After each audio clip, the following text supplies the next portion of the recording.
ಬೆಳಗಾವಿಯಲ್ಲಿ ಕಂಟ್ರಿ ಪಿಸ್ತೂಲ್ ತಯಾರಿಸುತ್ತಿದ್ದ 13 ಆರೋಪಿಗಳ ಗ್ಯಾಂಗ್ ಒಂದನ್ನು ಪೊಲೀಸರು ಬಂಧಿಸಿದ್ದಾರೆ.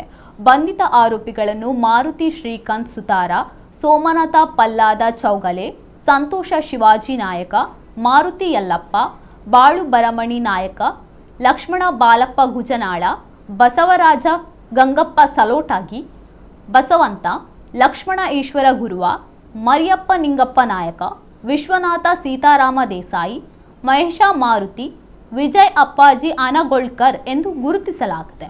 ಇವರು ಸಿಂಗಲ್ ಹಾಗೂ ಡಬಲ್ ಲೋಡೆಡ್ ಪಿಸ್ತೂಲ್ಗಳನ್ನು ತಯಾರಿಸಿ ಬಳಿಕ ಹಣಕ್ಕಾಗಿ ಅದನ್ನು ಮಾರಾಟ ಮಾಡ್ತಿದ್ರೆಂದು ಆರೋಪಿಸಲಾಗಿದೆ. ತನಿಖೆ ಸಂದರ್ಭ ಬಂದೂಕಿನ ಬಿಡಿಭಾಗಗಳು, ಮದ್ದುಗುಂಡುಗಳು, 9 ಕಂಟ್ರಿ ಪಿಸ್ತೂಲ್ಗಳು, ಜೀವಂತ ಗುಂಡುಗಳು ಸೇರಿದಂತೆ ವಿವಿಧ ತಯಾರಿಕಾ ಸಾಮಗ್ರಿಗಳನ್ನು ಪೊಲೀಸರು ವಶಪಡಿಸಿಕೊಂಡಿದ್ದಾರೆ. ಈ ಪಿಸ್ತೂಲ್ಗಳನ್ನು ಬೇಟೆಗೆ ಬಳಸಲಾಗುತ್ತಿದ್ದು ಎಂಬ ಮಾಹಿತಿ ಲಭ್ಯವಾಗಿದೆ. ಸದ್ಯ ಬೆಳಗಾವಿ ಪೊಲೀಸ್ ಠಾಣೆಯಲ್ಲಿ ಪ್ರಕರಣ ದಾಖಲಾಗಿದೆ.